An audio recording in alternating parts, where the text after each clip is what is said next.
And I didn't have the money for a ticket outside the military, so I joined the army to go over to Germany and chase women, to be quite specific. And I did quite often. No, I was raised in a military household, and I did like women, and they like uniforms. So that was that. Yeah, that's about my main motivation, I think. At least he's honest. Hey, you know, I love that. That's very fun. You can't beat honesty, I promise. right. I am curious, especially I have a service animal. His name is Dexter. So tell me about your like when you received your first service dog, how it kind of impacted you, and a little bit of that story. Sure. Actually, that's a very personal story. I'm sitting on a ranch right now in Mountain Home, Texas, and it's actually home to Dancing Dog Kennels and a dog rescue that's been in the family for a couple generations. Not my family, their family. I got my first service dog here. His name was Rudy, and he was a fawn pit bull. And I did not want him. I did not want anything to do with service dogs. I came from a dog background, but no, I was pressured, and I'm not going to say I was forced, but it was implied that at that time I was really out of control, and I needed that dog. And if I didn't at least come up and check out the program, then yeah, there were going to be other actions back then. So I came up to Mountain Home, and I met this sweet little lady named Diane and her just amazing husband Jeff. And to be quite honest with you, I was hateful, I was mean. I really was, to this really nice people that were going to give me a service dog, right, and train me to handle it.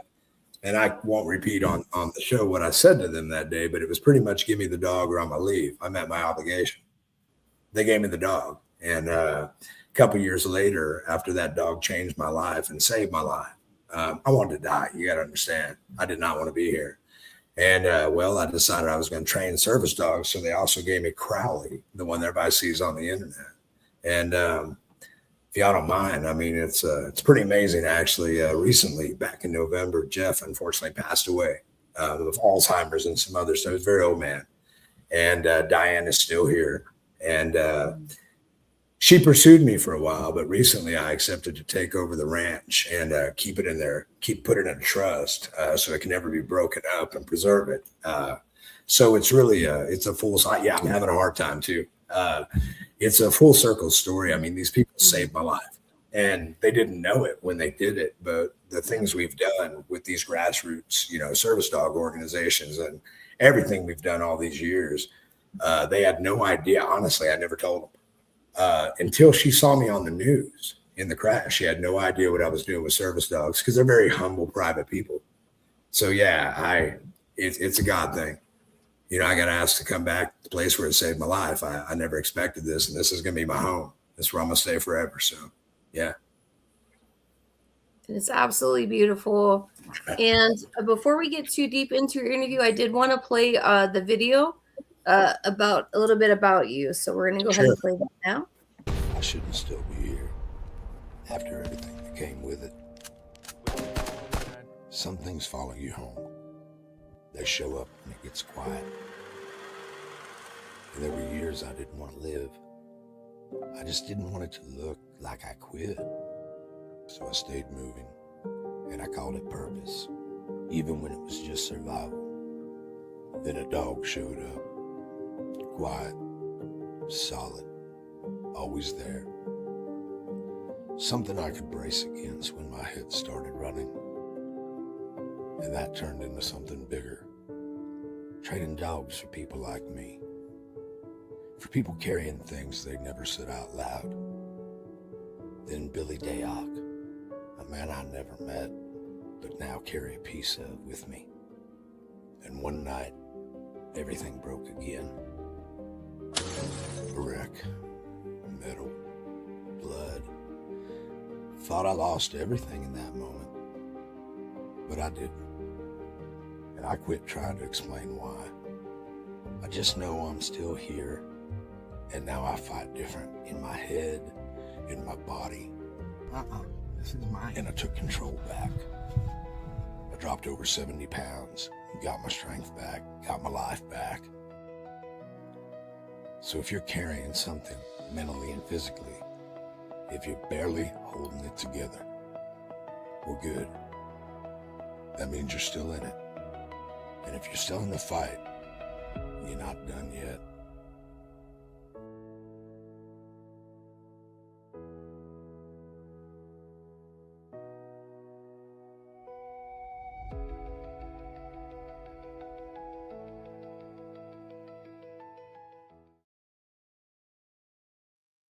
Wow.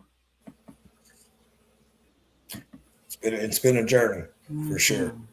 Yeah. Absolutely. Yeah.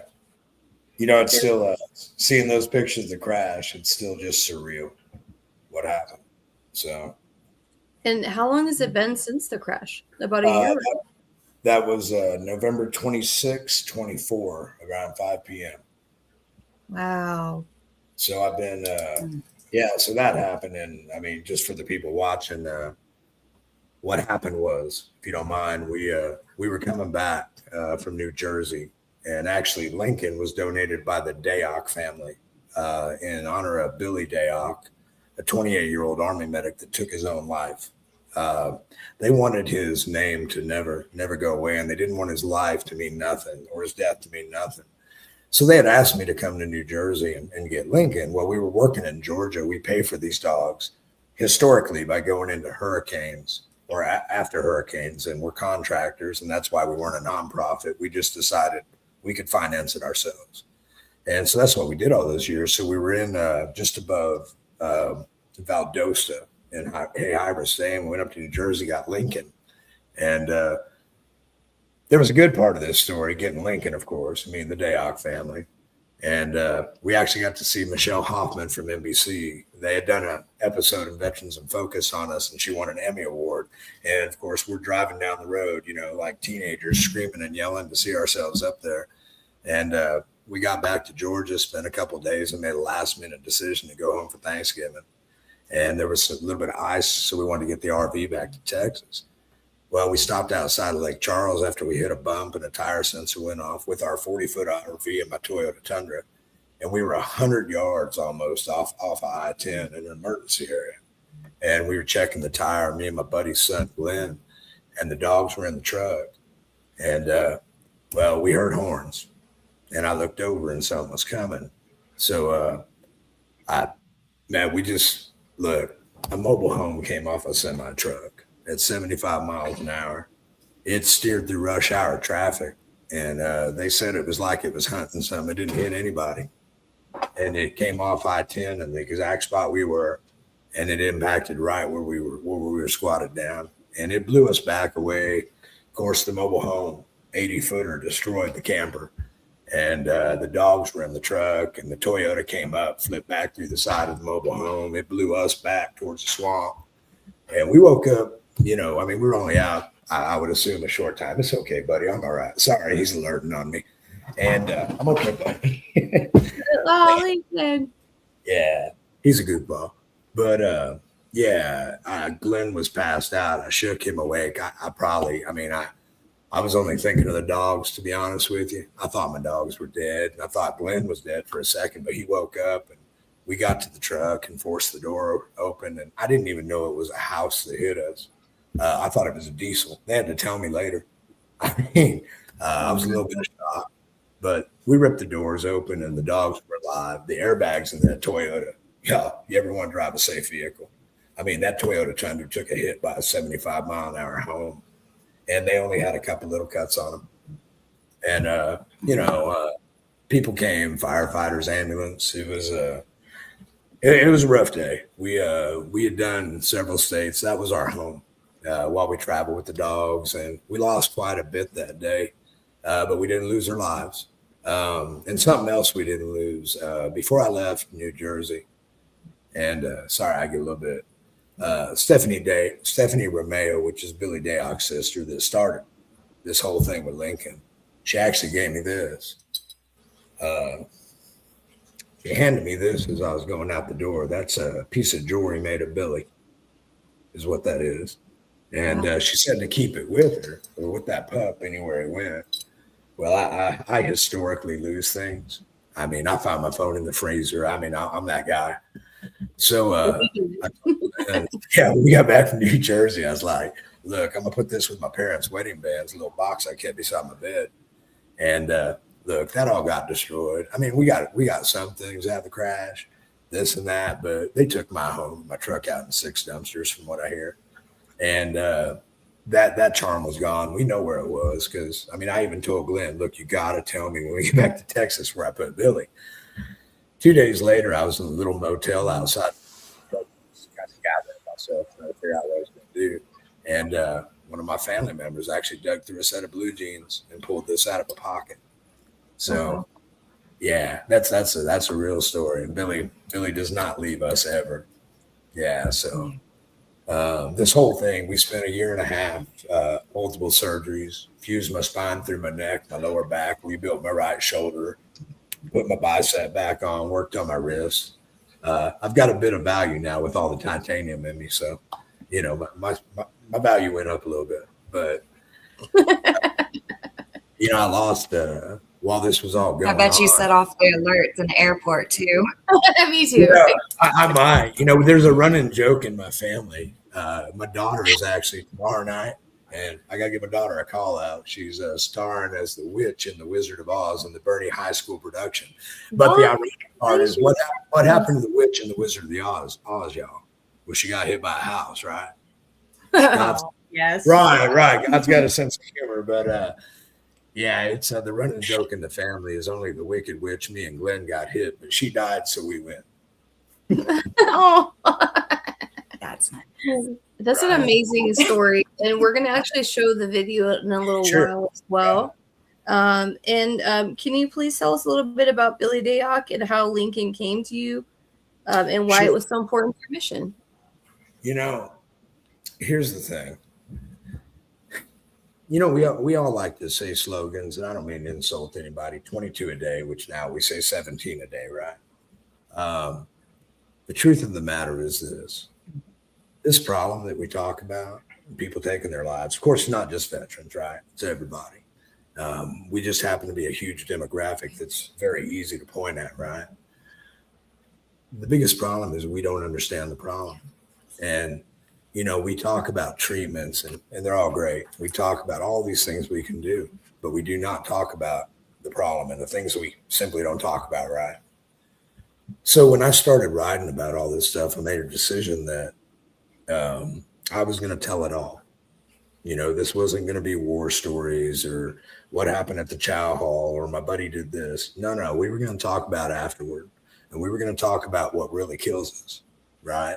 And to answer your question about Billy, you know, Billy came from a very hard life to start with, like most of us do. The stats, I looked them up again last night. I believe it's 80 to 85% of the people that enter armed service, police, firefighting, all of those, they come from very upbringing in one way or another. You know, I myself, military family with all, people get upset when I say this, but multi-generational families, we have all the bad things. We have the alcoholism, the drug addiction, the abuse, the PTSD. I mean, it's all there. So when you're raised in a state of fight or flight to start with, right? Because that's what gets us there. And then you go in the military, and I actually agree 100% with what the military does because it keeps us alive. They yell, they scream. That's the point. So when something bad happens, you're ready, right? We all know that. I think in not all cases, but a lot of cases, the military magnifies and enhances what a lot of people already have. And then when they get out, they've been part of a collective, right? We strip their identity, right? Army of one.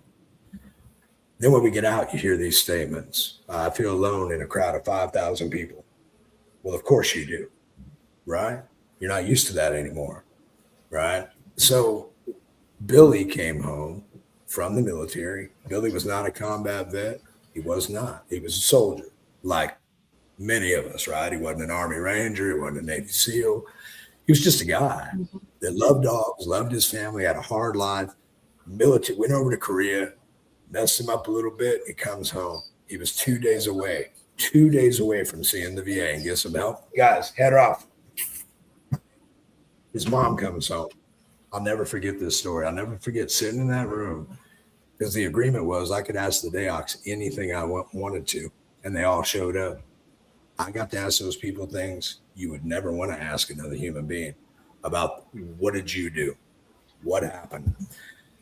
Life took care of the rest of it for Billy when he got home, right?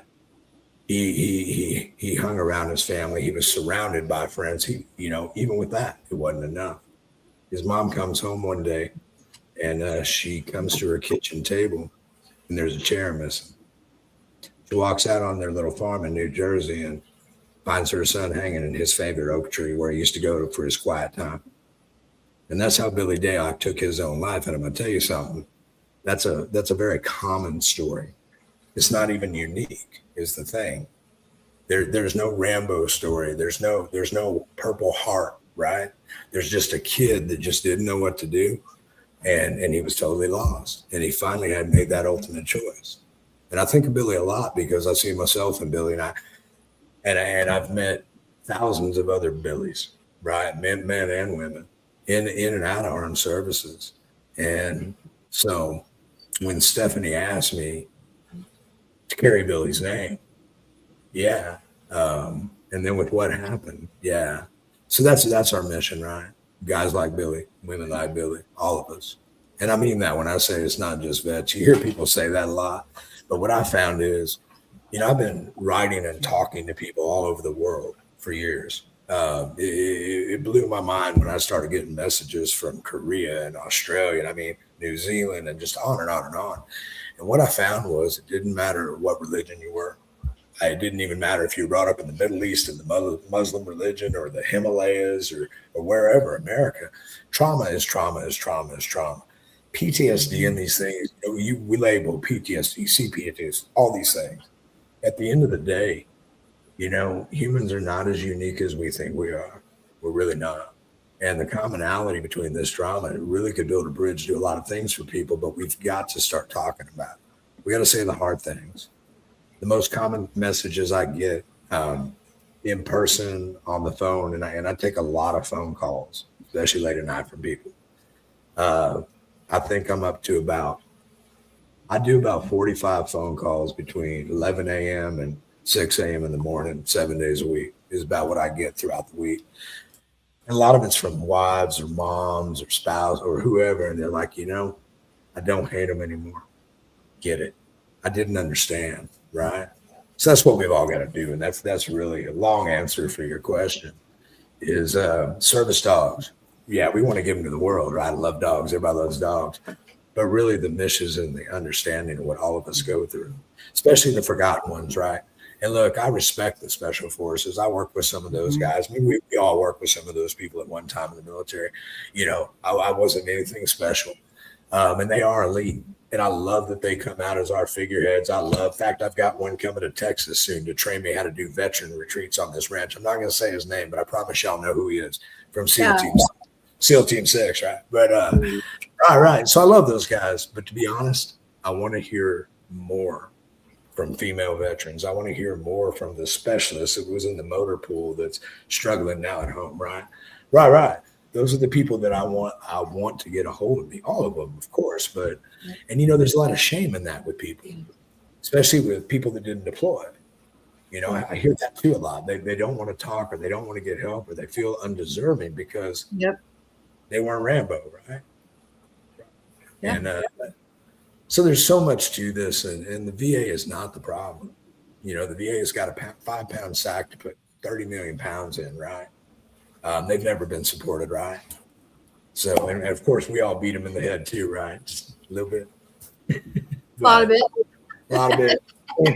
I've never blown up at someone at the VA this week. Yeah. I was like, I read your review of me recently. Yeah, no, not at all. Wait. Okay. Right, not as good. Never mind. I'm a whole problem when I'm all the way mad. Right. The biggest thing, the biggest thing to all this is, it's not just the mental part of it that we got to fix. We all focus on that, right? Big time. But it's the physical part too. Mm-hmm. We live in pain, and if we can't fix that, how do you get this clear? I was almost. If you look at that video and you see that giant head I had, I was when it happened, I was almost 400 pounds at one time. Before the wreck, I was topping 3 something. I'm currently 187. Yeah, Wow. yeah. I mean, it's health and it's mental, and it changed my life. So, but yeah, Billy, that one always shakes me. Love telling his story. I talk about him all the time, and I just always have a hard time with that one. So, Absolutely. And understandable. right. Yeah. Wow, thank you so much for sharing with us. I mean, because the insights, like you mentioned, you've hit such a nerve, even just with me, because I feel 100% what you're saying. Right. And so I do want to ask though about Crawley and Lincoln. I My see favorite that they have subject. their social media, but tell me what They they're like in do. real life. So what's the difference? What's the social media dog and the at home? Nope, it's the same. No, Lincoln really is a disaster. He's very, very smart, but I mean, he's only a puppy and he's over 100 pounds. He's a triple XL or double XL, whatever he is, pit bull, and he will grow for the next four. I mean, 3 more years, I think. It's basically a small horse now. Yeah, I mean, he's everything that I write about, and I really do. I spend most of my time unraveling what Lincoln does between slaughter and fur, but he's the most loving dog. Crowley is different. Crowley is a very loving dog. Crowley's been around a long time. I mean, Crowley's been in hurricanes. He's lived on Marine Corps rifle ranges in North Carolina over at Flatlands, and he's Crowley is a little bit of a troublemaker. He does. Troublemaker, and he's aloof, and I think he knows how famous he is, you know? Oh, he's got that whole mentality. Nice. Yeah, very, very much so. And I know for a fact. Totally understand. Yeah, and if you've read my writing, Crowley teases me a lot and says things like, I'm the reason sleeping bags have instructions. And I believe he believes that, and that I'm his service human. I mean, he's not carrying my poop around in a bag, right? You can only train them to do that. Right. I mean, that's what I say about Dexter too, because they don't understand. Right. I mean, I don't think I have a service dog. I became a service human. Those stories are true. Yeah, that's not fiction. I love that. Yes. But honestly, I started writing so true, because, I guess it was a bravery thing too, because I exposed myself, right, by all the things I talked about. But I just decided that pit bulls and vets, right? When I got my first one, and I met Rudy, and I started looking how bad the pit bull got treated. I mean, we find them on the side of the road, and they're broken, and they're bloody, and they're beaten, and they're scared, and they're pissed off, and they're probably going to hurt somebody. Well, that sounded like a veteran to me. And then meeting Rudy, and then I was like, this all makes sense. So I started writing through Crowley from his perspective, because, I mean, it was like wrapping bad medicine in honey, right? And honestly, I'll be honest, I was horrible at grammar when I started. I used to make jokes like, well, Thoreau wrote like he talked, yeah, but he knew how commas were used, and the writing was great, but I mean, you had to really, really work your way through it. But the first story we ever wrote was a comparison of Crowley talking to pit bulls to vets, and he said stuff like, "I hang out with them because they smell like rotten meat and old socks," and I won't say the word, but they have cool bees that hang out with them. He's a dog, and and of course he teased me and all this stuff. But then it went into a comparison of veteran suicide, right? And everybody's like, "Wow," I honestly didn't think anybody even read it. I didn't, and I kept writing. Yeah, no. I was like, I was just throwing. It's not just me that's not read my own works. I feel better now. I mean, and my daughter Ashley, she kept telling me, people are following you, right? I'm like, I'm looking over my shoulder. What are you talking about? Where? Yeah, I mean, it was years later before I even realized I was paying attention, right? And then, I mean, Fox News found me once, and then of course Michelle found me, Veterans in Focus, and yeah, I mean, it's been a crazy ride. I mean, it just keeps all the attention. I may seem comfortable with it, but I'm actually a very private person. I like this ranch. I like my RV, but it's to be honest with you, I tried to kill myself for better than 30 years, and I just didn't want my family to know that's what I was doing. I drove into I've been in every major hurricane, many times. I've been thrown by tornadoes. I lost a truck in the Cape Fear River after Hurricane Florence, and I shouldn't have taken that truck in that river. But, I literally was trying to die. I just didn't want my family to see it that way. So I gave it hell. Trust me, I gave it hell.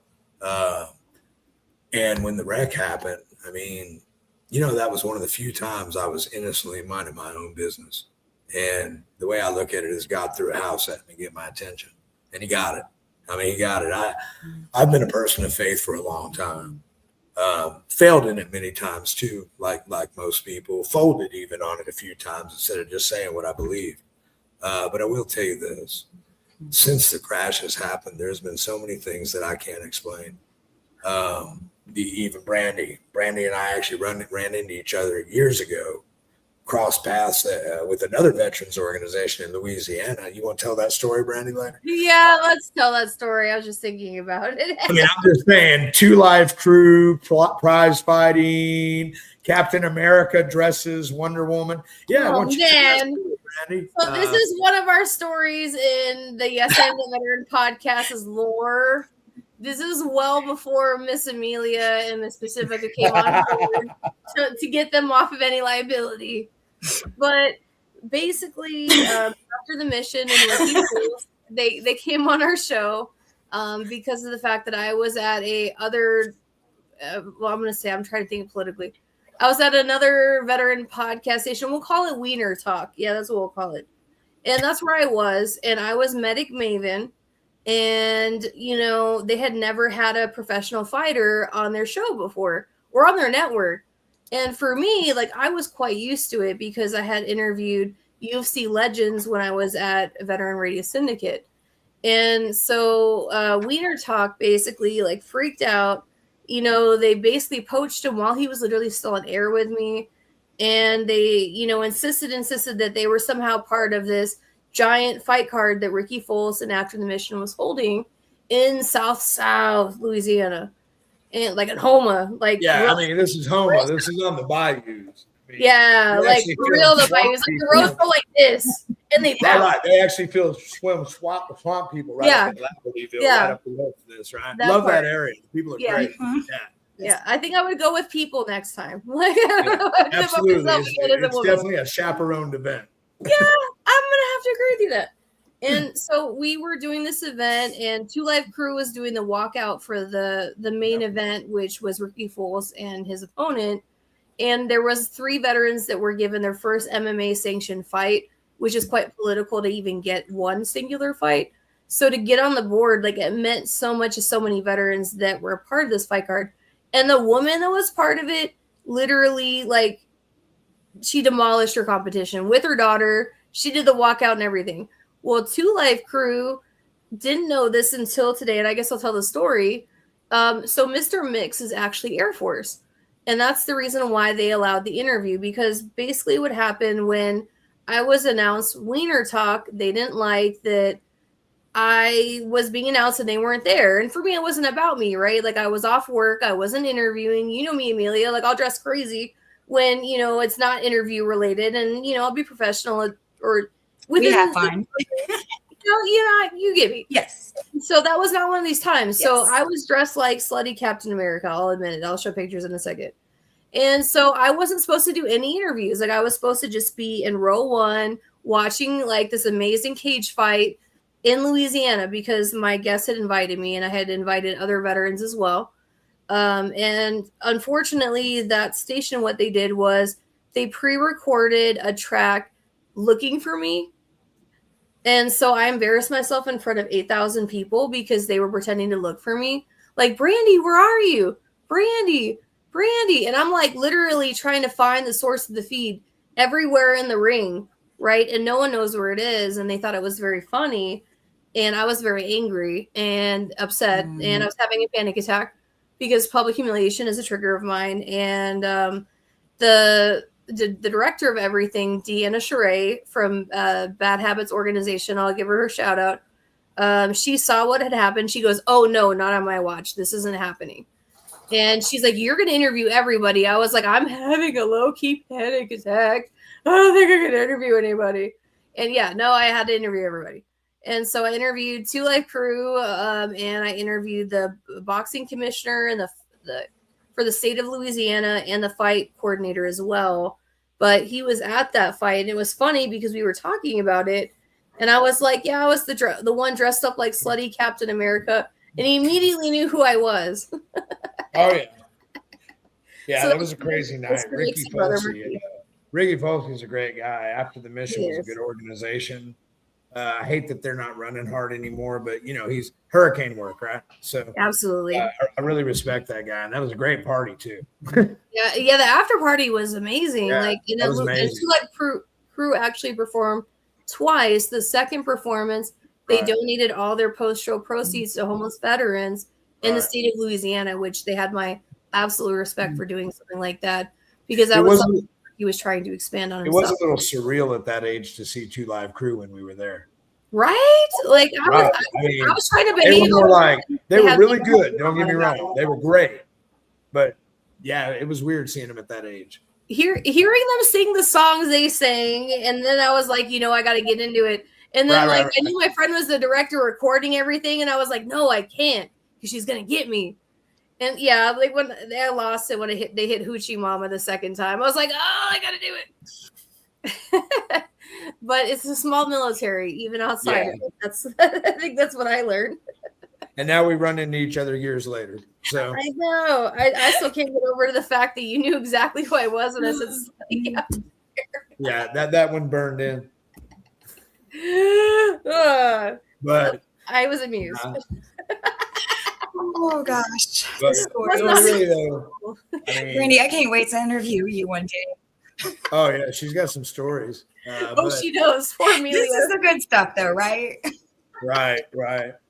No, but it's definitely been a journey. We've got plans to do a lot more stuff. Taking over this ranch is going to be great. We're not going to really be a rescue anymore, but we are going to have some training out here for vets. We're going to do some service dog. We brought in Cash Axe Maker y'all probably heard of Axe Maker Ranch in Bandera. She's, just a premier trainer, and she's going to be doing some of our training with the dogs too. We're really excited. And we're also going to open up this facility because one of the big problems in the service dog community, it's money, right? It's always money. And a lot of these, because of the way the service dog laws are written, there is no governing agency. There's the ADA that has law, but there's really any government agency that'll certify a service dog in the United States of America. And they leave the law that way because it's so hard to change it without excluding somebody. Yep. So the big problem is a lot of people can't afford training for dogs. Right? So we're going to open up this facility, and we're going to allow trainers to actually utilize this for the business as well. Some that we've had. In return for allowing them to use this ranch to do that, they're going to be required to train service dogs, not just the dogs. That's another big breakdown. A lot of people get dogs and they have some training, but they don't spend any time with the trainer. Right. And I do want to help you to answer the question that she asked me about your dog. Absolutely. I would love to work with you and your animal. I love working with Dexter. Yeah, it's great. I can't wait to meet Dexter. And the thing is, the dogs really train the dogs at this point. Our dogs, we put them with your dogs, and it's just tit for tat. And then we show you how to actually handle them. Right, because it's just how to speak dog. That's really what it is. It's not them really learning what we tell them to do. It's us learning to communicate. Yes. And see, these dogs, they pick up on emotion, chemical, voice tone, all these things. And once you get that bond, and once you spend the time and really understand what they're doing, kind of like Lincoln coming up. He came up. I told the Billy story. He knows I get upset. Give me a little love, and then when he knows I'm okay, they do that naturally, right? But then it's training us to really, really work with them. It's a different kind of life, right? Having a service dog. I used to joke with people that still do, and it's not an insult against LGBTQ or anything like that. But I tell people, getting a service dog is kind of like coming out of the closet, except now you have a 4-legged barking wagon billboard that says, "Ask me about my issues." And because you got a cute dog, doesn't matter the says. It wouldn't matter if you held signs out, "Leave me alone." People love dogs. That's actually part of our program. At least my theory. I love all dogs, and y'all can beat me up later for saying this, but I don't train ugly dogs. And when I say that, is I train very striking animals if I can find them that actually meet the criteria, because I want my people when they go in public to be so uncomfortable. I am not trying to make them comfortable. No, I want people to approach them. I want them to bother them. I want them to drive nuts for a while, because eventually, you know what they start doing? These quiet, withdrawn people, they start realizing people are not going to touch their dog. Well, some people are going to try. Others just see a pretty dog and they start communicating again, right? And you know, we tell people our dogs are free. There actually is a prize. We've never said it out loud online, but I told Brandy about it. So generally after we train a dog, and we've stuck to veterans, we've done some stuff outside. I'm the only one that gets seen on the internet. Guys, there's other vets that help us out. There's a lot of non-vets that train dogs and give them to people, you know, with our help. They just don't like the attention. I'm sure everybody on this call or on this podcast can understand why. So, you know, about a year and a half, sometimes 2 years later, and of course the rec put a hiccup in doing it. Typically they get another dog. Actually, this is the prize, and we don't do it to everybody because they can't handle it. But typically we bring back them another half-trained dog. Don't get me wrong, this dog's got all the tools, but they get to tether it to the one we already trained, spend some time with us. Then they got to spend about 6 months to a year with that animal.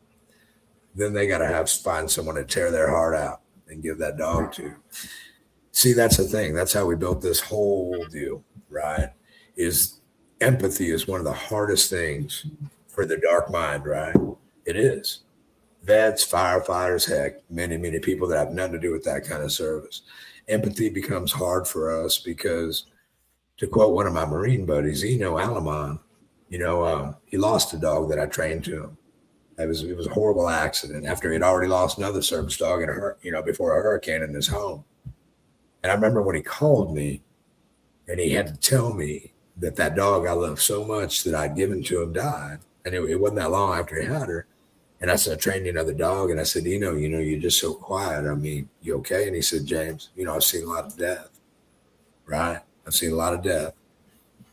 And that's what I mean. When you get to that point, it's not that you don't care about people, but that there's a stop point. Our goal is we can't fix that. I honestly don't think at this time PTSD can be healed, right? Right. But what we can do is we can teach them, right, to care, right? And that kind of act, a gift from the heart, there is no greater gift in the world. And it's hard. People ask me, how many dogs you love away? Man, I cry like a little baby every time. I do. They're my kids. So that's our program, really. I'm not a psychologist. I'm not a psychiatrist. I'm just a guy that had been doing this a long time and went through his own trials. And I could be wrong about a lot of stuff, but I will tell you what, it seems to work, So there you go. It's not complicated. And so, brother, what would you say are some things that are commonly misunderstood about PTSD? I tell you what, I am. Commonly misunderstood. I'm sorry. What were you going to say? Sorry, what'd you say, Brandy? I'm sorry. No, I was just asking what do you feel are commonly misunderstood items or things about PTSD? Well, there's the obvious that it's only for vets, of course, right? How about severity of PTSD? Here's one for you. I hear that a lot. Combat vets have the most severe PTSD. We're just the example that's out front, right? You know what the worst, most severe type of PTSD is? Do you know who would have it? A woman that's been raped. Yes, and I'm pretty sure. Right. A man that's been raped's next, right? But what about the kid who loses his parents, watches him die in a car accident? I would believe that his PTSD is probably as severe as the combat vet from Afghanistan. See, that's the thing is we really shouldn't set a bar there, right? And that's a misconception too, is something tragic had to happen to you. What if some of these people, they just got stuck in a place of fight or flight, right? Could have been verbal abuse.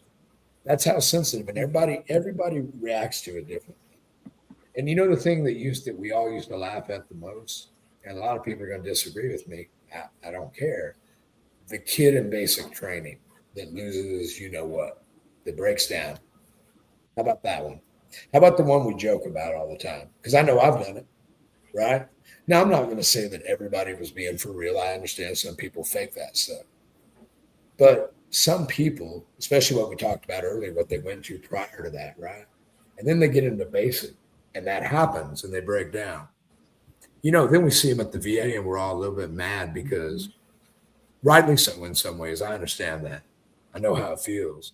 But that kid that we ignore and we ridicule, and he's not a vet and he's not that. We took his contract.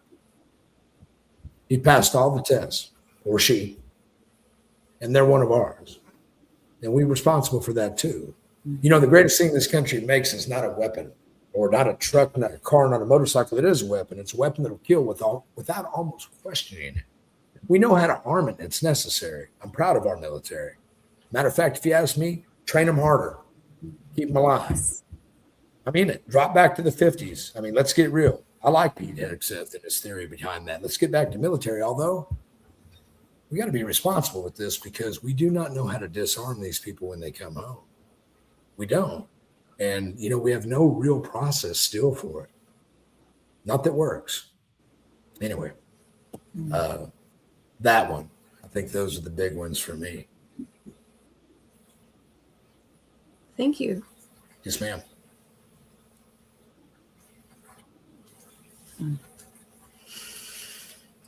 You were going to ask me something a minute ago when Brandon asked that. You mentioned. Oh, I don't remember what it was, but it's okay. I've got a different question for you that I'm thinking about now.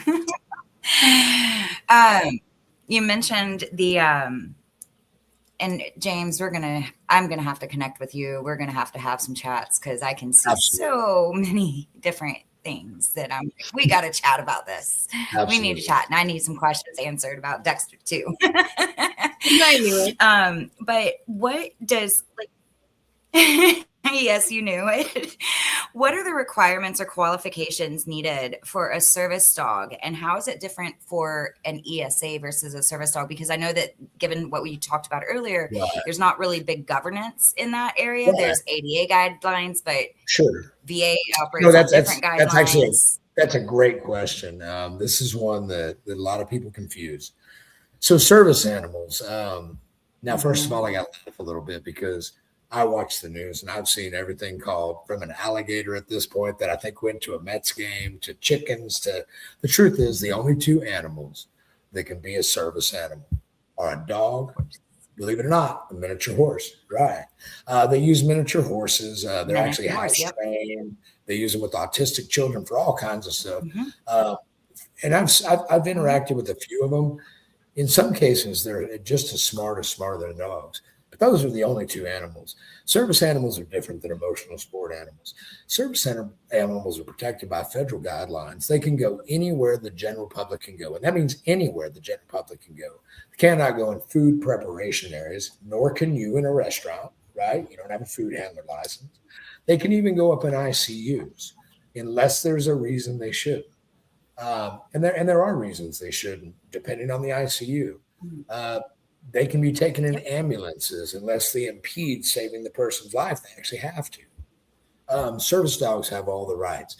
You can't ask a service dog handler for an ID or paperwork or, believe it or not, service dogs do not even have to be labeled or wear a vest.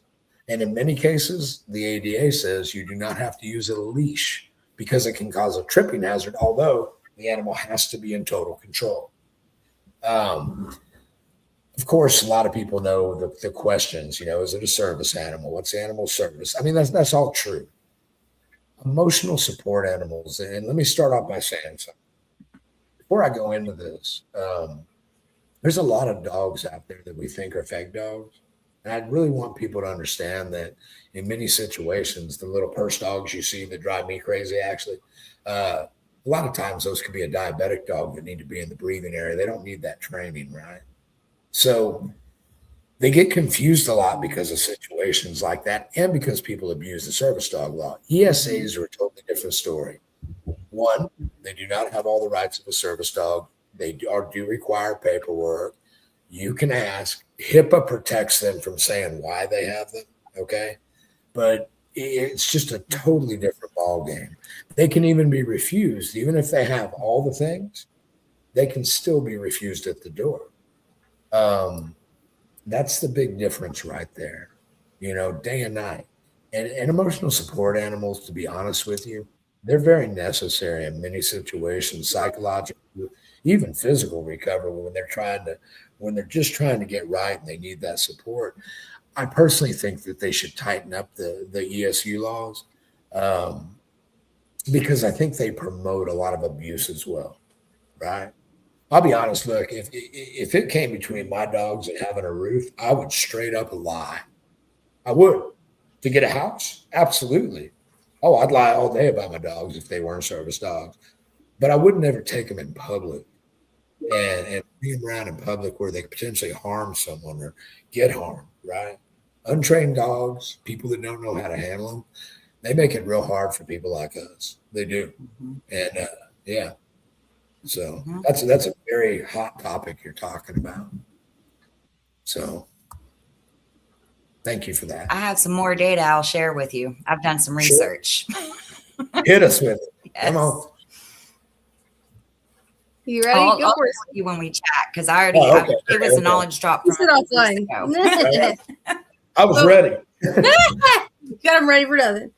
So, what's James for Vets and how for you later? Don't worry. What's that? So, what is James for Vets and how is it helping veterans? Man, James for Vets. I'm proud of this one. My buddy JD Hutchins actually designed this. James for Vets connects veterans to service dogs. James for Vets also connects people to other options for health, right? They connect them directly to me too. We've got a network of several hundred different places across the United States that we can call and get people help. And it gives them a direct line to us, right? They can actually go on it, and there's a bot on there they can talk to as well. And that way, if they don't want to interact, even if they're having a hard night, AI is amazing. And this particular bot is programmed with my personality. We spend extensive time. So if they feel it's hard sometimes to talk to someone, right, and let that stuff out, they can talk to them a little bit, and then hopefully they'll hit the button and ask for me or one of my people. James for Vets is going to encapsulate everything about Dancing Dog Kennels, what we do. It's going to eventually connect all these organizations together is my dream, so that we have a network of shared veteran organizations. See, like the VA service dog program is a good example. They don't supply dogs. Matter of fact, the system's quite confusing, quite frustrating, and the qualifications, I'm not going to get into the stories that I know are factual and otherwise, but I will tell you many veterans that I know walked away because it's just as hard getting the benefits, right? And even after, if you get through it, and I think it's a great program in essence. I mean, they pay for medical, they pay for equipment and food, but there is no training. There is no dog. And that's why these grassroots organizations like us are so you have to have certain certifications. Right. Well, that's the thing is, and there is no certifications. I mean, you understand there are some amazing service dog organizations that can do certifications and tests, and it's all, but none of it is legal. I mean, as far as it does not set any. So I mean, where do they go? Right. And money, do y'all really know what a dog trainer can run per hour? I know dog trainers that make over 150 an hour. Yeah, that's right. Yeah. And they're worth it, 50, 75. But I mean, a service dog people always ask me, what are your dogs worth? I don't know what's 2 years of my life, 24 hours a day. Right. Right. That's why they're so expensive. So it's hard. Yeah. Definitely not easy. Yeah, absolutely. I think maybe we should just make a law. Everybody should have one. Everybody, every U.S. citizen. That would solve all these problems. You're not wrong. There'd be a whole lot more dogs and flights. I'm saying it would help a lot. I mean, we do have several million pit bulls that we need to get adopted. Just saying. Aww. So be careful. Be careful. I'll be bringing y'all dogs. I have to fight hot dog first. I don't know. And really, anybody that's watching this, if y'all truthfully need a service animal, or if you have an animal you're thinking of making a service animal, or you just don't know what to do about a service animal, nobody's gonna try to sell you anything, or hit me up on James for Vets. Okay, we can help you. We can get one in front of you. We can educate you. There's so many things we can do that won't cost you money. Okay. Okay. Yeah. The rescue resident says they have 4 Dachshunds. 4 Dachshunds. Well, that's actually one of my favorite breeds. Dachshunds. I'm not a little dog person, but I don't see Dachshunds. I want to support Wiener. Oh, you have to support Wiener. I mean, yes, I probably shouldn't support Wiener, but I will support Dachshunds. No, those little hunters, man. See, like a combat vest and everything. Give me a second. Good thing I can say whatever I want here, and I love it. Hey, look, I was nice. I mean, I went with the freedom shirt instead of my size matter shirt. I was trying to be appropriate tonight. I was expecting the size matter shirt. Like I was like, what army shenanigans are we going to see today? Like that was my. No, I figured I'd be gentle the first time. Second time. That's right. That's when we get noted.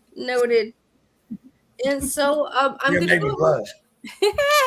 I'm good at that. So I'm going to go ahead and play the video really quick about the house, if that's all right with you. Yeah, please do. Right. Yeah.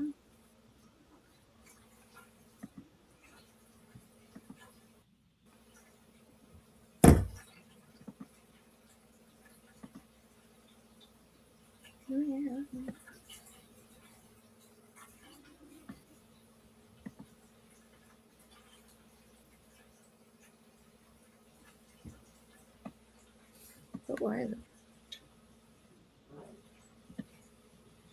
I had it ready. A second ago.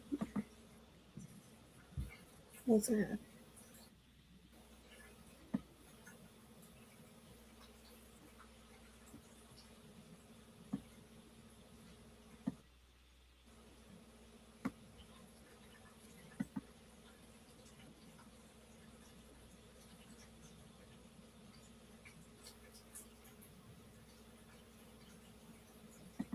Cereal from his hospital room. Ken's 5 at Methodist Children's Hospital are continuing his mission.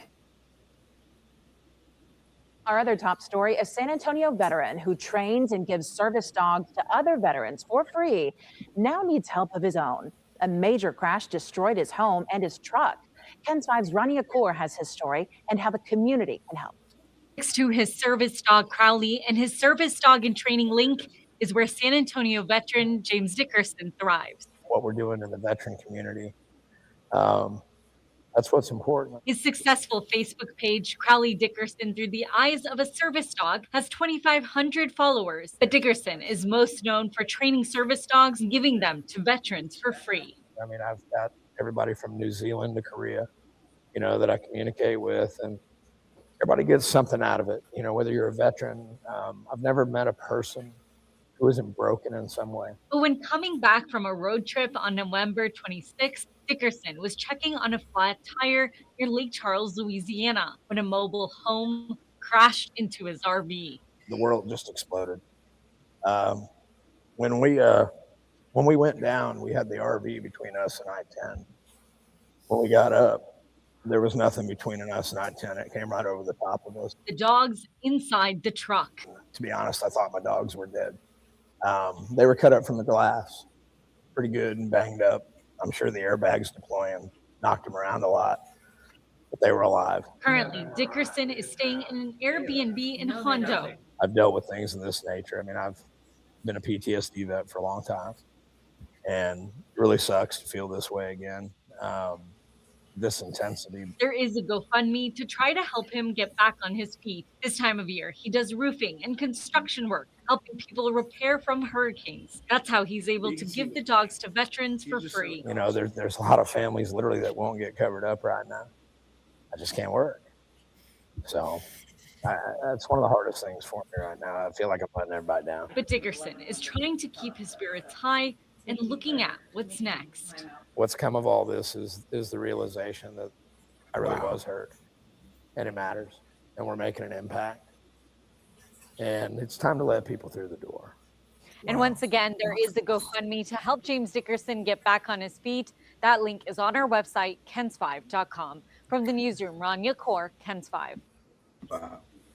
I haven't watched that. I don't think I've seen that since it played that Christmas right after the wreck. And man, y'all can see how big I was and how unhealthy I was too. And I was still patched up. And man, that's weird to see that now.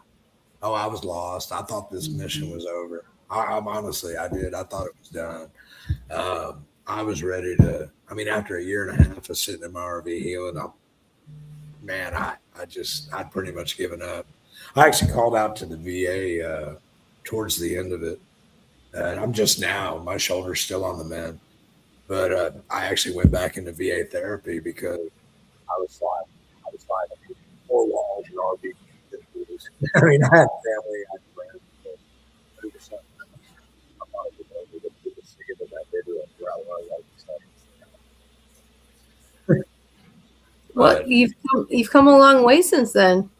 oh yeah, a long way. My health is good. I'm barely a diabetic anymore. I'm still in VA treatment. I needed it. I still do. We all have our days. People pay me wrong. They read what I write, and I'm not bragging. I'm a good writer. I am, and I'm good at expressing and explaining how this stuff feels. But people think I'm healed. I'm not healed, not at all. I'm still the same guy. He's in here, right?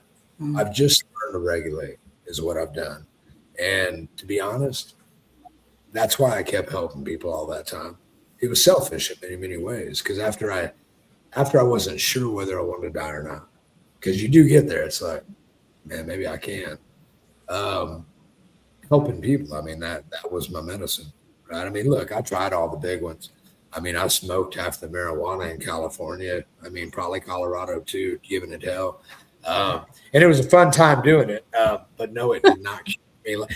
Funny enough, it didn't cure me, but I'm willing to try again. But no. I bet you sure as hell didn't mind what was going on at the time. No, I talk about marijuana therapy all the time to people. I believe in it. I believe in the psychedelic. We're not gonna roast you. I think for some people, eating those mushrooms is great. If it worked for me, I'd be out, like grazing in the woods looking for them. Skipping through your meadows right now. Right. And I've looked, they're not there. There's a lot of I'm going to mention my head that won't go away. Magic mushrooms, but the truth is there's no magic cure, and maybe there is. Maybe they'll find it. There's things that can help, right? But I don't talk about healing a lot. I talk about surviving because that's where it's got to start, right? You have to survive first, right? In this world's kind of tough to survive in. Eventually, it's going to get us anyway, right? So these days, I just look for joy in every place I can. And when I'm pissed off, which is still quite often. So, I'm still me. I just find a patch of woods out on the ranch to go hide in for a little while, play with my dogs. So, right. But Lincoln's so adorable too. I was thankful I got to meet you and Crowley and Lincoln this week or yesterday actually. Yeah. It was a blast hanging out with you. Yeah. Yeah. So I got to hang out with them. I think I petted Lincoln for a solid 5 hours. Got to walk around the ranch and see it some. Yeah, it was beautiful. Yeah, it's a nice place. Diana and Jeff did something real special here, and we're so proud to carry it forward. So I'm not sure how it's all going to happen yet. We've kind of put it in God's hands. I'm not overly worried about it. We figure we've got a year. We'll do the book launch in October. Not supposed to say that one yet.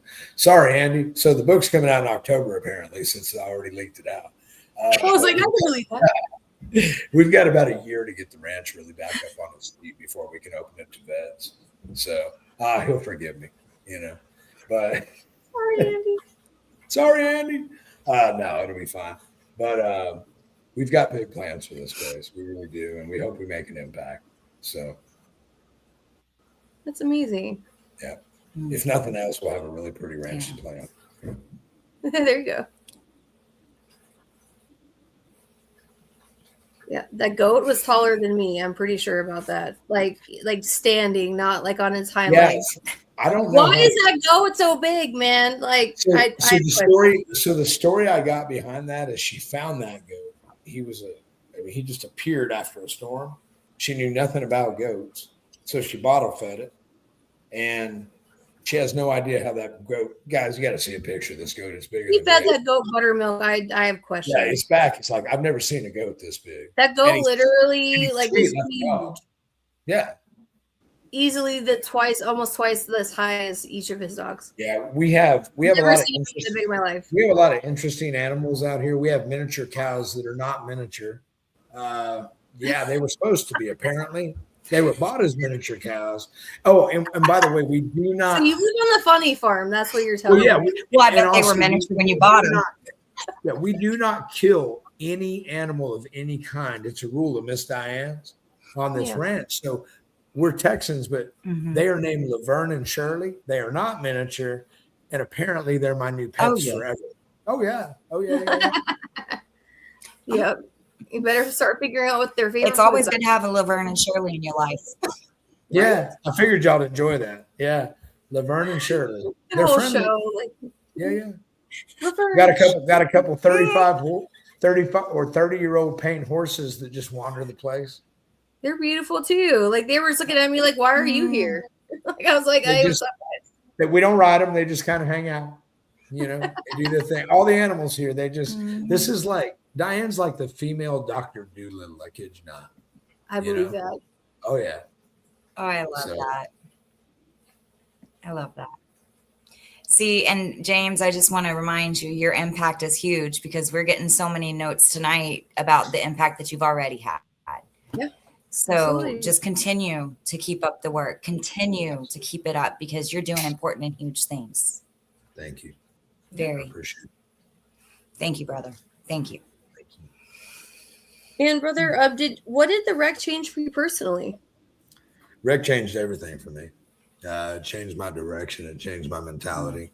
To be honest with you, I've always had a hard time connecting with my family, even my direct family, my children. It's not that I didn't love them. I mean, we're real close, super close. I just grew up in a world where family was different. I like to tell people that I was raised by wolves. They weren't good wolves. They weren't bad wolves, but they acted accordingly, right? And, my childhood was full of love too, but at some point there was this disconnect, and I was just never up met that connection. But I will tell you this, since the wreck, I've never been closer to my family. Never. And I mean, never. The wreck changed my mentality about a lot of things. I don't want to get too far off into religion, of course, but I will tell you that there comes a point in your life where there's some things you can't deny. I'm no superhero, but I've thrown myself into death trying to die for decades, right? I mean, pulling a trigger, to be honest with you, that was never the issue. It was just the perception of leaving that way. One, I don't want to die. I can tell you that. I do not want to die. Life is too precious. My grandchildren are too precious, right? My kids are too precious. Doing this right now, helping people, that's beyond measure. But the wreck got me to a point where even though I always had faith, there's just some things after these crazy incidents happen, you cannot look at yourself in the mirror and say that does not exist. You just can't. And I hope I hope nobody throws a house at them, right? But I hope a lot of people come to that realization. This is a really, really fake, scary, just evil place at times. And human beings, I think one of the hardest things for veterans coming home is people saying thank you for your service and then turning around and being horrible to somebody. Just got off a horrible right in front of them, right? It's not just insulting. It's insulting on a level that I can't even explain. It enrages me. And since the wreck, to be honest, a lot of things that I like to preach about and talk about, but I wasn't living that way. That's different today. That's different. The weight loss was great, but just being alive and still being able to experience everything that I'm honored to, even this show, that's the real thing. I find excitement out of life now. I do. Before the wreck, I was just vanilla about everything already. I'm over it. I used to tell people I live in a special kind of hell. I don't want to kill myself because I don't want to do that to my family, but I damn sure don't want to be here. And you get trapped in that crack for decades and you don't know joy. You can't know love. You don't love yourself. I love myself. I'll tell you right now. I do. I really do. And I value myself. I'm never I don't think I'll ever be healed. And I don't think I ever want to be. It took a long time to get here. And if this is what being broken feels like, break me again. Right. I wouldn't change a thing. Right. Next time up the size. Maybe we could do a 2-story next time. Right. Speaking of 2 stories, James. So tell me, I mean, you've definitely brought a lot of laughter to this today. So how has humor affected you, or how do you use humor and how does it, what role does it have in survival for you? It is part of survival. We take things too seriously. That victim mentality. I mean, we swim around in our own drama. Mm-hmm. And me personally, I'm the guy that'll laugh at a funeral. Yeah. It's not that I don't feel bad that my friend died. It's just I find humor in every bit of it because we're never going to survive anyway. And I think the things that we spend time on, especially our crowd, I hate to say it, I would call our veteran brother and sisters out. We're the best at it. We really are. I love sitting at the VA and listening to them talk. You got to laugh about it, man. Look, you have 2 decisions in this life. There's actually, the old saying, all you have to do is eat, poop, and pay tax. That's not true. You have the one decision in this life. You only get one. And we forget this. You can either live or you can either die. That's it. You have that power. Mm-hmm. And if you choose to die, you might want to get on with it. And I'm not trying to trigger anybody out, but you might want to get on with it. But if you're going to choose to live, living in hate and anger and hating yourself and everyone around and unloved, that's not the way to live. And I fight that every day, just like everybody else. I'm not Mr. Positivity. I walk out my doors most day, and usually the people see me first. They just expect they're going to hear a few swear words. I'm going to be mean, right? It takes me a little while. Coffee helps a little bit. But the truth is, I really, since the wreck, when I go in a store, I try to say hi to people and make them uncomfortable because we don't know how to receive kindness anymore. I try to talk to the people that you can tell they're just having their life. They're just wearing it, right? Yeah. I try to give them a compliment or just say hello, even if it makes them uncomfortable, right? Just let them know they're seen. Instead of just focusing on myself so much in the writing and hiding out behind my computer, I'm out in the world now, right? And I'm going to stay out there. We're going to touch some folks. That's what's changed. It's just, they say perception is reality. I'd like to say that's bullshit. Perception is, that whole perception reality, that's not reality. That's your reaction to emotional events, right? Reality is going out there and living in the world, interacting with human beings, right? And having real conversations. We have lost this sense of each other. And the wreck really brought it back to me. Let me ask you a question. How many people do you know that own a home and do not know their neighbors? My daughter's lived in a house for over 2 years. My son's had his for over 4. They couldn't tell you their neighbors' names. How sad is that? And that's where we're at as a nation, as a world right now. And until we start talking again, really talking about real things, we're not going to change. Yep. That's what changed, Brandy. Well put. And I had a lot of time healing to think about this stuff. Yeah, one of our comments said that a quote from Shawshank Redemption: "Get busy living or get busy dying." And I'm a fan of Stephen King. I love that movie. That is a great quote to live by. Get busy living or get busy dying. I agree. Right. I agree. Stephen King doesn't do wrong in my eyes. Except some of the short stories. I had questions about how the guy turned into a beer can. Like, still questions. But yes, that's an excellent short story that they adapted. Michael Clark Duncan, I don't think like could have had a better role. Like that was Right. he could have had. And so where can veterans go to get more information on service dogs? JamesForVets.com. And that's James for Vets or the number 4 or FOR, either one. Look, if they'll go to James for Vets and they don't have to use us, if we're not their flavor, I will find them someone to work with where they are. That's the whole purpose, guys. We just want to get them to where they can get the help or at least get the education. Nice. And that is so important. And honestly, gatekeeping in the veteran community is something that's always frustrated me. Right. Because it's like, imagine what you could do if you linked all these veterans together and they were able to work or collaborate with other nonprofits. Like imagine what kind of good we could impact upon the community. We're also territorial, right? Yeah. I'm not territorial about this stuff. Look, use me, use someone else. Don't like us, call us names. It's okay. I'm still going to point you the right way. We connect people all over the place. I actually think that's our superpower, me and my buddies. We know a lot of people, doing the hurricane work actually gave us a vehicle all over the United States. It wasn't just hurricanes. We went everywhere to every kind of disaster.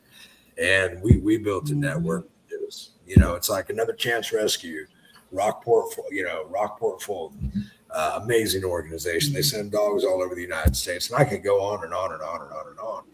And there's so many vets, just single people. Like there's no boy down in Aransas Pass, Texas. I do not know his name.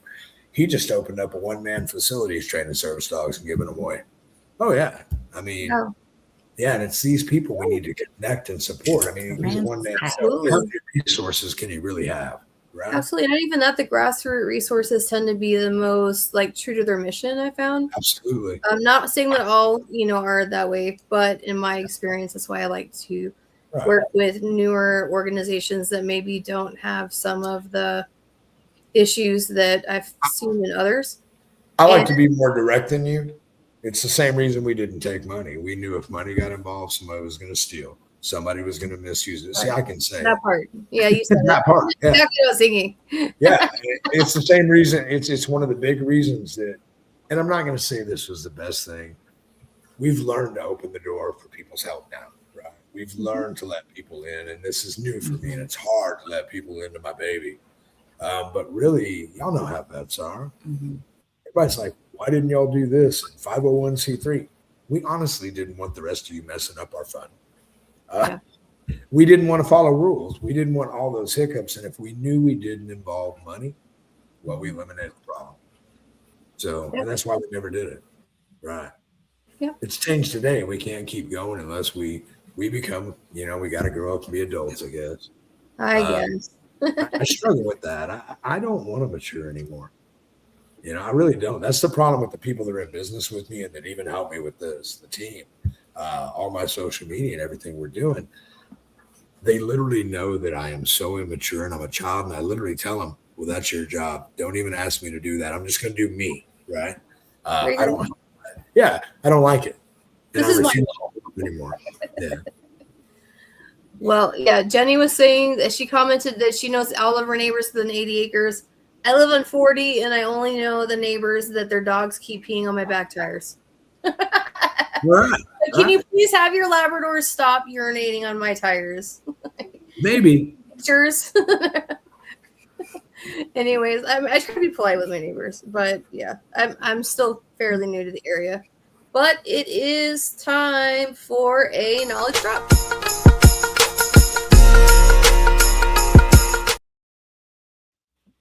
All right, Amelia, hit us with it. Thank you so much, Brandon. Thank you. So actually, I did not even know that this conversation was going to go like this, and I am so thankful it did. But what I wanted to talk about tonight is why understanding VA data matters and why veterans deserve better. So I want to remind everyone tonight, knowledge, like we're sharing, it's not about creating fuss where none's needed. It's an essential aspect for the future, our brothers and sisters of the U.S. Armed Services. When we talk about VA trust scores. There's some data that's recently come out, right? There's been some VA trust scores that have come out. There's, they talk about access, performance. I just want to make sure that we know we're talking about people. These are not just numbers. These are people like James, like Brandy, like me, like Pacifica.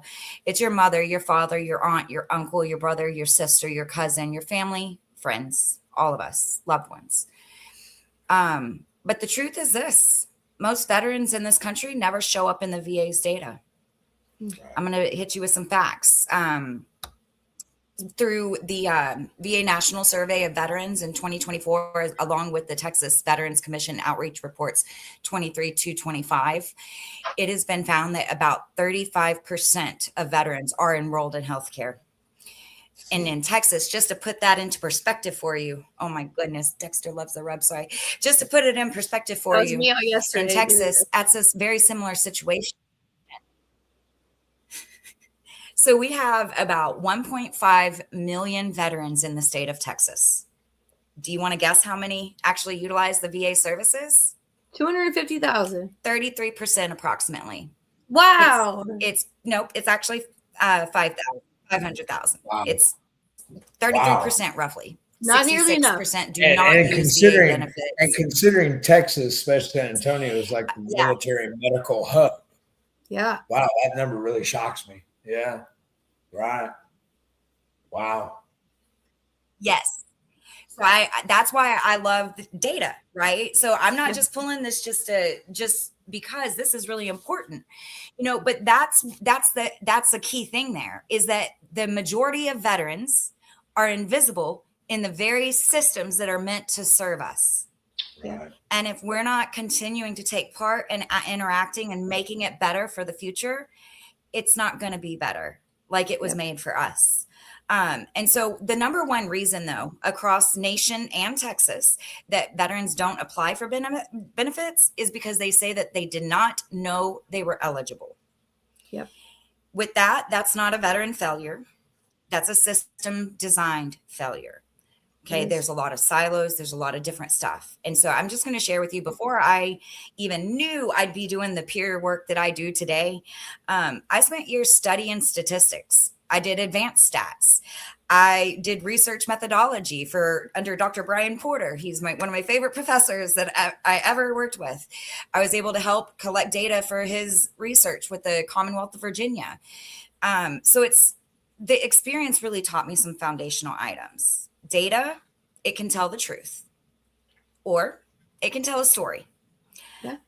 Those two things are not always the same. And so when you're looking at VA reports, and this is not a slam on the VA, but when you're looking at the data presented, I urge you to look at all the data, not just what is put in front of you. I urge you to dig into it, because I want you to see there might be high trust records being reported. 82%, I think, is the percentage they reported of high trust. But I want you to recognize that those surveys only include, not even all 35% of the veterans that go to the VA or utilize the VA out of all of us veterans. That only includes those of us who do not ignore their surveys, don't have complex medical issues, or just discard it. Those are the people who actually complete it. Yeah, I know, right? I'm guilty of it too. They literally just called me today, and I ignored that call. Yeah. Oh no! I mean, yes. Yeah. Okay, exactly. Yeah. I mean, that's the thing, right? And so when what's important that they get their funding based I mean, off and of we're all surveys. guilty of it. We're all human, okay? There's no harm, no foul. I had one of my veteran buddies is actually look at me these when are I the denied surveys, one a these are few the days numbers ago. that He's like, "You need to take those," Yeah. Yeah, it's really important. Yeah. And I mean, it's for me, sometimes it's days a week. Sometimes it's how my emotions are rolling. Sometimes I know I can talk to him, and sometimes I'm not going to be able to right now. So I'll take that message or send to my healthy vet later. You know, hey, but it is what it is. But that's where the with issue you. comes in, right? Women, rural veterans. Say again, Brandy. Well, that's more important because of the fact that funding is based off of what it is that there's captured in the surveys. That's what justifies their funding. So if we're not showing up if we're not saying, hey, yes, I'm a veteran. Yes, I use this care. Yes, I need to know more about X care. Like for me, prosthetics is an issue because the fact that everything is made for an 85-year-old woman or a dude. So, for me, that's something that I'm always trying to have them work on. And they've gotten some grants, but I still feel like it's mostly for dudes' legs. But either way, like, it's something that if there weren't surveys, if there weren't people coming back and saying, hey, yeah, we use this, that's what justifies their spending and their funding. So if we're not showing up, especially as women veterans, because only 18% of us or so actually use our VA benefits like we're supposed to. And so they're basing all their funding and all their quotas and stuff off this 18%. But imagine if the other 82% showed up and said, hey, I'm here too. Like, I actually would like to report these things. What kind of change could we impact as veterans? Yes. Exactly. And that's exactly the point of tonight's knowledge drop, y'all. When we don't have the full picture from every single one of us, from those of us that are rural, from our women veterans, from our underserved populations, we don't get the full picture, and neither does anybody else. And we're really not doing anybody a service. And that's why I want to just bring to the forefront that incomplete data leads to incomplete solutions. And that's why the Sentinels Collective exists, right? And so it's not to tear down the VA. It's not to slander anyone, okay? We're here to honor the full truth, the good, the bad, the systemic gaps, and that continue to fail veterans and their families because they're not being identified, like Brandy was mentioning, that because they're not being raised to the forefront, because it is difficult and it's a hard task. It takes a lot. I know. It's like hurting cats dealing with it. But here's a solution that I want to bring to the table. Yeah, no, it absolutely is. I would say, let's show up. Let's show up. Let's stand up. Let's start utilizing our voices. Let's look into the data. Let's not just take it for what it is on the surface. Like we've talked about tonight, ask that person who's in the store how they're doing. Extend that kindness, not just to your veterans, but everyone around us, because these issues that we deal with in the VA system, they do affect us heavily. And like James made a really good point earlier, we're a great population to be able to shine a huge light on, but our civilian counterparts are dealing with a lot of the same on the other side of healthcare. And if we don't ever talk about it, nothing will change. And so it's so huge to bring these conversations and these things to the table. And so I want to just share with you, I'm always going to speak truth backed by data. I'm going to do my best to do that because that's what I believe in. But our veterans, we definitely deserve systems that reflect our reality and not the optics that we want to see. And when every veteran is counted, that means all of us show up and put our voices together. That means that every veteran coming behind us can finally be served with the dignity that we have all earned. That's tonight's knowledge drop, and thank you for your time for letting me share that. That was really good. Yeah, that was really, really, really. I'll take the survey too. I promise. Now I gotta do the survey too because you said it. Thank you, Jane. Thank you. You're making me do more work. No, it is important. We definitely need to stand up. And like I tell a lot of veterans when I'm reviewing the records, and they always tell me, well, what if they said no? And I always say, well, what if they said yes? How would that impact your life? A no is a no, but that yes could change everything. So take a bet on yourself and just, apply yourself, put yourself out there, even though you feel that, I've done this a million times or they're going to say this, they might not. And always give yourself that chance and that grace. Right. And so I know that we've gone a bit over. James, we could have easily had on for 2 or 3 podcasts. No question. But no, what we're going to do is we're going to go around for our final thoughts. But what we'll do instead is if you had advice to give to a veteran that's going through it or is in a low place mentally, what advice would you give? So we'll go ahead and start with Amelia. Oh, I'm not giving advice. All right. I will not give advice. But what I will say is things that have helped me. Oh, I'm not done. Oh, all right. Go things that have helped me. I have gotten outside. I have made sure that I am grateful every single day. I have been intentional about my daily start to my day so that whether it's my coffee or my walk outside with Dex in the backyard, I have those things in place every single day. And that has been a life changer for me in being able to move into a very different position than where I've been before. Yes. And you're doing all kinds of stuff always. I love it. I'll piggyback a little bit off of what Amelia said. So Rosie the Riveter, my Shiro May Crier, she always talks about her 3 G's: get up, get dressed, and get going. Yeah. And those are her 3 that she lives by even now, and she's 100. Like, she literally just emailed me today and was like, yeah, I got to mow my grass, and I really don't want to pull the weeds, but I got to do my 3 G's. And she's like so set on that riding lawnmower, and now she's got paparazzi taking pictures of her on the lawnmower. So it's weird for her, but no, it's, sometimes it's hard. And, especially when you're in a low mental place, like you have no energy to do things. But I challenge you to find one thing, even if it's a small thing, and do that. Even if it's something small, like make your bed. Even if it's something small, like, do something that you've been putting off for a bit. You would be amazed what you can get done by just those little steps. Even if you fall on your face, you are still moving forward. So that was mine. Good. Go for it, James. Absolutely. Yeah. Well, I agree with both of you. For me, I break it down a little bit simpler. I agree with Rose, all y'all. Look, it's simple, guys. It's simply complicated. Routines are everything. Especially, those of us coming from the military, that's why they taught us. Routines are everything, and that's how you have to start. But you got to find your pack. For me, I relate everything back to the dog pack because we're tribal beings. And this separation, this isolation, this caving up that we do, that's what kills us. You got to find your pack. If you don't have support about people around you, the dog's great. But if you do not have a circle, if you do not have a tribe, you will fail, period. That's my advice. Find your pack. Set your routine. Start it every day and get out there and find your pack. If you can't find them, find me. My number's on there. My personal number's on the page too. And I answer. If you don't have, I'm being serious. You don't have friends, reach out to me, man. We'll find you some cats to hang out with. So, absolutely.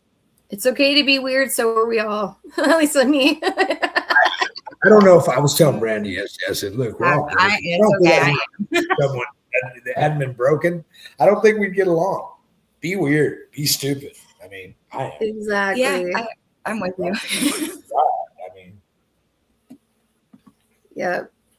And the last comment, God didn't design us to live alone. I have the most fun being me. God did not design us to live alone. That's a great one. Yep. For the longest time, all I wanted in this life was to be like everyone else and normal. I didn't want to be different. I just didn't want people to point at me and call me a monster anymore. Like that was like my own goal, and now I do all these things, and it's just like, everyone's like, how did you do it? I'm like, I don't know. And it's just, put yourself out there in one step in front of another, and you'd be amazed where you find yourself. Like if someone would have told me that I was going to be doing this, I wouldn't have believed any of it. I once wrote a story on Facebook about a dog, and I got to tell you, yeah, you're exactly right. You never know. So things can change. Put yourself out there, be human and be good to each other. That's the secret to life. Just don't be such a, I'm watching that language tonight. Don't be such a jerk to each other. We'll do the R-rated version the next episode when James gets to talk like James. Trust me, we have many types of podcasts on this podcast. Oh yeah. There's like hidden ones, there's the noir ones, there's like the we behave ones, There's an 84-year-old lady in there that's really smiling because she knows I had to restrain myself for this. She's like, she's so sweet. I love Diane. Diane's great. I'll give her a hug for us. But we're going to go ahead and close it up. And if anyone has any additional questions, please reach out to jamesforvets.com. If you have questions about a podcast, if there's a specific type of thing you would like us to specifically talk about as far as alternative medical treatments or questions you might have, reach out to our podcast. We're always happy to help. And as much as I don't want to say it, the only stupid question is one not asked. I know there's a Marine that's going to prove me wrong. However, no, at the end of the day, you know, if you got questions, ask. You know, I'm not a subject matter expert in everything, but I do know a lot of people that do a lot of things. So I'd be happy to connect you the best way that I can. But we will go ahead and join you again next week. And have a good night, guys. We are Yes, I Am the Veteran. Take us away, Aurelia. Hi, I'm Aurelia. Just a reminder, smash like, hit subscribe, and click the bell. Please give me my mommy some hearts. Yay, veterans!